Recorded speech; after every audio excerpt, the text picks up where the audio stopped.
నేను చాలా కార్యక్రమాలకు అటెండ్ అవుతాను, కానీ కార్యకర్తల మీటింగ్కి వచ్చినప్పుడు మాత్రం ఎనర్జీ డిఫరెంట్గా ఉంటుంది.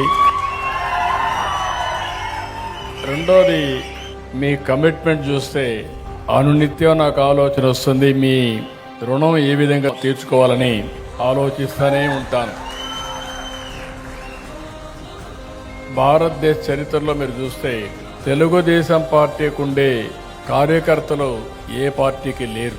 అంకిత భావంతో పనిచేసే కార్యకర్తలుండే ఏకైక పార్టీ తెలుగుదేశం పార్టీ. 45 ఏళ్ల నా అనుభవం.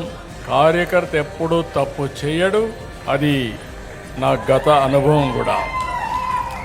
తెలుగుదేశం పార్టీ ఒక విశ్వవిద్యాలయం రాజకీయ నాయకులను తయారు చేయడానికి.